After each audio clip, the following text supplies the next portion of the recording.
Salut les gars et bienvenue sur Maple Leaf Soudure et Chaudronnerie. Alors aujourd'hui le sujet il va porter sur la gestion de carrière et sur l'entrepreneuriat. C'est quelque chose que je connais parfaitement parce que j'ai été entrepreneur, j'ai eu ma propre entreprise de chaudronnerie et de soudure pendant pas mal d'années en France et donc en fait c'est pour ça que j'ai décidé de faire cette série de vidéos. C'est pas une seule vidéo mais bien une série parce que le sujet est extrêmement vaste et qu'en fait ça ferait une vidéo extrêmement indigeste à produire et surtout à écouter en fait et à suivre. Mais avant ça, j'aimerais vous parler de mapleleaf.press. Mapleleaf.press, c'est une plateforme que j'ai codée moi-même. C'est dessus que je vais mettre toute ma documentation, des tutoriels, des guides et des ressources qui me servent pour ma chaîne YouTube, mais aussi dans ma vie professionnelle. Donc dessus, il y a plein de tutoriels. Il y a par exemple là un article sur la soudure fil fourré. Le lien est dans la description. Il n'y a pas d'inscription, il n'y a pas de mail à laisser, il n'y a rien, et tout est gratuit. Donc on revient à la vidéo. Alors cette vidéo-là, c'est une intro à la série que je vais créer. Et en fait, cette intro-là, je vais la scinder en 4 parties, d'accord? Donc ça va être un gros pour et un gros contre. En 2, le mindset, l'état d'esprit à avoir quand on entreprend dans le domaine de la soudure, de la chaudronnerie ou dans le domaine industriel en général. En 3, la réalité, les réalités terrain, ou la grosse réalité terrain. Vous allez voir que c'est assez particulier. Et en 4, pourquoi il y a aujourd'hui une opportunité de malade à être à son compte dans le domaine industriel, pardonnez-moi. Donc, le gros pour. Alors le gros pour, hein, tout le monde le sait, c'est l'argent, c'est le pognon.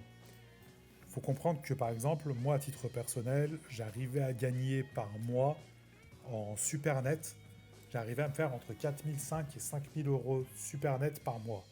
Donc c'est après impôt sur le revenu et après URSSAF. Et il faut comprendre aussi que moi, j'habitais dans une petite ville médiévale de, je crois, 6 ou... ouais, je crois que c'était 6000 habitants. Faut que je regarde ça, mais bon, c'est pas important. Quand vous vivez en campagne et que vous touchez ces sommes-là, vous êtes littéralement le roi du pétrole. Même avec l'inflation aujourd'hui, franchement, les gars, vous vivez super bien. Les loyers sont bas, le coût de la vie, par exemple, moi, je me fournissais en fait en légumes et tous ces trucs-là chez des paysans à côté de chez moi. C'était vraiment pour faire tourner l'économie locale, parce que ça, j'y tenais parfaitement. Et donc, je vivais vraiment comme un prince et j'avais une grosse capacité à épargner. Donc ça, c'est vraiment le très très gros pour. Ensuite, le contre, c'est l'instabilité. Quand vous êtes à votre compte, au début, c'est un peu dur de travailler en flux tendu, d'avoir toutes ces heures de prise et de travailler toute l'année à temps plein comme si on était par exemple en CDI. Ça peut aussi être dur si vous voulez vous installer sur le très long terme en France, si vous voulez faire construire, si vous voulez acheter un bien immobilier, ça peut être compliqué pour obtenir des crédits, toutes ces choses-là. Donc c'est vrai que le pour, c'est l'argent, le contre, c'est l'instabilité qui va avec. Mais après, comme on dit, hein, il faut prendre des risques pour pouvoir gagner plus, hein. C'est ça en fait, être un entrepreneur, c'est ces choses-là. Et c'est lié en fait avec le deuxième point que je vais détailler là, c'est le mindset, l'état d'esprit. Il faut comprendre qu'en fait, pour être entrepreneur, il faut quand même avoir une bonne aversion au risque. Même si aujourd'hui, en fait, vous risquez pas votre vie à monter une entreprise de soudure. En fait, vous allez pas mourir. Si jamais ça marche pas, c'est pas grave en fait. C'est vraiment, vous risquez rien. Et pour vous donner un ordre d'idée, vous risquez même pas de perdre des sous. Si vous perdez des sous, vous allez perdre quelque chose d'extrêmement minime, mais vraiment que dalle. Il y a vraiment très peu de risques à prendre. Il ne faut pas hésiter à se mettre dans le bain, parce qu'en fait, si vous retardez l'échéance, si vous avez un projet, par exemple celui d'être indépendant, en fait, un jour, ça va être un peu trop tard. C'est comme pour voyager, par exemple. Si vous voulez vous expatrier ou partir loin, ou je sais pas moi, quitter la France, si tous les jours, en fait, vous retardez l'échéance, et ben en fait, un jour, vous allez voir que c'est trop tard. Vous allez avoir 50 piges ou plus, et vous allez vous dire, bah mince, c'est pas maintenant que je peux quitter la France, c'est pas maintenant que je peux me lancer dans une autre aventure. Donc c'est vrai que c'est quand même une sacrée machine à regrets. Et ça, c'est la pire chose qu'on puisse avoir dans une vie, c'est des regrets. Donc moi, ce que je peux vous conseiller, c'est si vous avez l'intention de vous mettre à votre compte, la série de vidéos que je vais produire à ce sujet-là va répondre à toutes vos interrogations et vous verrez, c'est vraiment pas compliqué. Et il y a plein de petites techniques pour tout le temps vendre ses heures et pour pas trop prendre de risques, toutes ces choses-là. Franchement, les gars, libérez-vous l'esprit de ça. Le troisième point que je vais détailler dans cette courte intro, cette intro qui va durer à peu près 10 minutes, c'est la réalité de terrain. Votre pire ennemi quand vous êtes indépendant, c'est les autres. Ça, il faut bien que vous vous mettiez dans la tête. En France, malheureusement, on a cette mentalité, on a vraiment une jalousie de malade. Et donc, en fait, quand vous allez vous mettre à votre compte, eh ben, les gens vont naturellement essayer de vous freiner. C'est comme ça, c'est quelque chose que j'ai moi-même vécu. Si demain vous devenez indépendant, il faut que personne dans votre entourage professionnel, hormis vos clients et le comptable qui va vous faire le chèque, sache que vous êtes à votre compte. D'accord? Par exemple, moi j'avais travaillé dans une entreprise en tant qu'intérimaire, ça s'était extrêmement bien passé, et en fait j'étais revenu quelques années après quand j'avais monté mon entreprise, et donc j'avais contacté le patron, je lui avais dit, ben voilà, je me suis mis à mon compte, et je cherche du boulot, et donc il m'avait pris, et en plus de ça, il n'avait même pas négocié mon taux horaire. Donc j'étais extrêmement content. Et donc en fait, je travaillais dans cette entreprise où on faisait du matériel agricole, donc on montait et on soudait du matériel agricole, et ça se passait super bien. Les 6 premiers mois, franchement, c'était pépite. Je gagnais super bien ma vie, mes collègues étaient vraiment sympas, je voyais qu'il y avait deux trois cassos, mais ça, c'est comme dans toutes les entreprises. Sauf qu'en fait, à partir du 6e mois, le chef d'équipe est revenu d'arrêt maladie.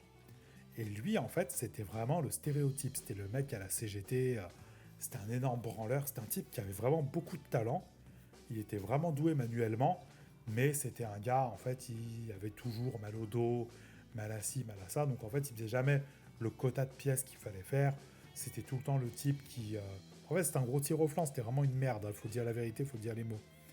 Et ce type, en fait, lui, il a su que j'étais à mon compte et il a su combien je facturais à l'entreprise. Et lui, il s'est pas dit en fait que derrière, je payais un URSSAF, je payais mon impôt sur le revenu, tout ça. Lui, il s'en foutait de ça. Pour lui, dans sa tête, en fait, j'étais Bernard Arnault. Et en gros, en gros, il a commencé à expliquer en fait à tous mes collègues combien je gagnais et en fait que j'étais un méchant capitaliste. Et en fait, à partir de ce moment-là, mon expérience de travail dans cette entreprise, chez ce client, elle s'est complètement détériorée. Par exemple, le soir, quand je partais du boulot, donc moi j'étais en équipe d'après-midi, et ben en fait, les gars du matin, ils mettaient des coups de disqueuse en fait dans ma pièce pour pas qu'elle passe au contrôle qualité en fait. Donc c'est pour que j'ai des emmerdes. J'avais un poste à souder Kempi, il était continuellement déréglé. Donc par exemple, j'avais des réglages un peu précis pour faire tel type de soudure, telle épaisseur de cordon, tout ça. À chaque fois, ces enfoirés réinitialisaient le poste à souder, ils le faisaient exprès. Ils me volaient du matériel. Une fois même, pour vous donner un ordre d'idée, j'avais posé un cadenas sur mon coffre, les mecs avaient disqué le cadenas et m'avaient volé des outils que je m'étais achetés. C'était vraiment que des trucs comme ça. Une fois, par exemple, j'étais parti m'acheter une jolie veste de soudure et par-dessus, je m'étais pris comment ça s'appelle, un tablier de soudeur en cuir. Vraiment, j'avais mis un peu d'argent, mais après, je pouvais me le permettre. Putain, j'arrive au boulot, le premier truc que j'entends du chef d'équipe, c'est, entre guillemets, ouais, il y a de l'argent dans la société. Ouais, ça, c'est un truc de mec qui a du pognon. Et le type, en fait, me parlait vraiment comme ça. Pour lui, j'étais vraiment devenu le mec à abattre parce qu'en fait, je gagnais plus que les autres. Il n'avait pas compris que lui aussi pouvait gagner beaucoup en prenant des risques et en sortant les doigts du cul. Mais bon, vu que c'était un énorme gaucho et que c'était un mec de la CGT, bah en fait, pour lui, c'était inconcevable de prendre des risques. Il fallait mieux être en CDI et cumuler les arrêts maladie. Mais enfin bref, vous connaissez ces portraits-là, c'est vraiment la lie de l'humanité. Hein. Et donc voilà, donc là c'est vraiment une réalité de terrain. En France, il y a beaucoup de jalousie. Si vous êtes un petit entrepreneur, les gens vous prennent pour Bernard Arnault, pardonnez-moi, mais en fait ils comprennent pas que tous les mois vous faites l'URSSAF en fait. Hein. Pour eux, ça ils l'omettent complètement. Il n'y a aucun problème. Vous êtes un gros contributeur. C'est vous plus ou moins qui faites tourner le pays, mais ça ils en ont rien à secouer. Bon, enfin bref. Et donc ça, c'est le quatrième point. Pourquoi il y a une opportunité de malade? Pourquoi il y a une opportunité de malade à entreprendre dans le domaine industriel? que ce soit la soudure, la chaudronnerie ou la tuyauterie ou peu importe.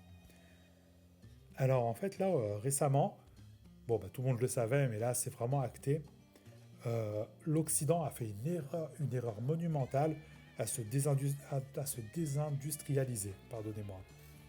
Donc en fait il y a vraiment une volonté de refaire de l'industrie en Europe de l'Ouest, en Amérique du Nord et en Australie.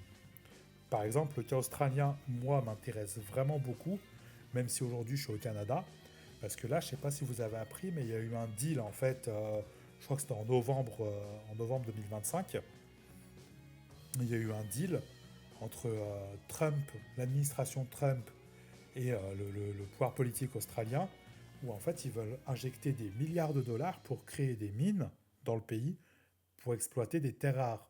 Et ça, on sait que c'est pas du bullshit, parce qu'en fait, ils veulent plus être dépendants des exportations chinoises, en fait, hein. Donc, ces milliards-là, bah, en fait, ça va se concrétiser comment? Bah, en fait, en emploi. Si vous avez comment ça s'appelle? Vous avez des compétences, vous avez de l'expérience dans le domaine minier, là, faut partir du principe qu'en fait, c'est potentiellement du boulot à avoir, en fait. Et ce cas-là, en fait, il est valable pour plein de pays occidentaux, France comprise. En France, là, on va vraiment commencer à réindustrialiser le pays, à remonter des usines, tout ça. Alors, il y a plein de gens qui sont pessimistes. Moi, je reste quand même un peu mitigé. Mais moi, je pense que... En fait, il y a un truc qui s'appelle l'effet... Je sais que ça n'a rien à voir avec la vidéo. Il y a quelque chose qui s'appelle l'effet Lindy. L'effet Lindy, c'est plus quelque chose est ancien, plus il aura tendance à résister en fait et à comment ça s'appelle et à survivre autant. D'accord? Par exemple, je sais pas moi, la roue, l'invention de la roue, c'est quelque chose de très ancien. Et ben, c'est quelque chose qui est encore d'actualité aujourd'hui. Et dans le futur, et ben, je sais pas moi, si on part coloniser d'autres planètes, on aura des petits engins à roues pour naviguer sur ces planètes. Ça paraît logique. Alors qu'à contrario, le hand spinner, le petit gadget là, qui avait été chinois, qui servait d'anti-stress, c'est quelque chose qui est arrivé très récemment et ça a une durée de vie de quelques mois. En fait, tout le monde s'en fout maintenant. La France, c'est un pays qui a 1200 ans. Donc tous les types qui vont vous dire ouais, la France va s'effondrer, la France c'est fini, patati patata, mais ces gens-là, ils n'ont rien compris. La France, elle a survécu aux nazis, les gars. Je suis désolé, mais c'est la vérité. En fait, quand ton pays il a été occupé par des Allemands énervés et que tu as réussi à survivre à ça, c'est pas les problèmes qu'on a actuellement qui vont mettre fin à la France, hein. Faut vraiment planer hein, pour penser ça. Mais enfin bon, c'est pour ça que moi j'ai tendance plus ou moins à être optimiste pour l'avenir de la France. Je suis absolument pas pessimiste. Il va peut-être y avoir de la merde dans quelques temps, mais c'est pas ce qui va tuer le pays, hein. Faut arrêter de planer, hein. La France, c'est un pays qui est ultra solide. Et en fait, monter une entreprise de soudure, si vous avez des bonnes compétences et si vous savez faire du travail à valeur ajoutée, franchement, les gars, foncez, hein, foncez, vous allez avoir aucun problème à trouver du boulot. Surtout que là, la vidéo que vous venez de voir, c'est l'intro euh, de la série que je vais créer, en fait, de la série que je vais tourner. Donc derrière, il y aura des vidéos sur comment trouver des clients, comment les démarcher, quelques petites techniques, quelques petites bottes secrètes que je vais vous donner pour parler directement à un patron, en fait, et pas forcément passer par sa secrétaire, parce que si vous appelez et vous passez par une secrétaire, bon, bah en fait, elle va vous voir comme un commercial et elle va mettre votre offre directement à la poubelle. Donc je vais vous donner plein de petites techniques, mais ça va être dans les prochaines vidéos. Je sais pas à quel rythme je vais les sortir, mais en tout cas, vous inquiétez pas, ça va être assez rapide. Et donc voilà, voici la fin de la vidéo. Donc là, bah, en fait, tout ce que vous venez de voir, c'était aux Chutes de Montmorency à Québec. Si vous n'êtes pas abonné, abonnez-vous, ça m'aide vraiment pour le développement de ma chaîne. Likez cette vidéo et boostez-la si vous avez la fonctionnalité. Je vous dis à très bientôt et je vous souhaite une bonne journée, une bonne soirée. Allez, salut les gars!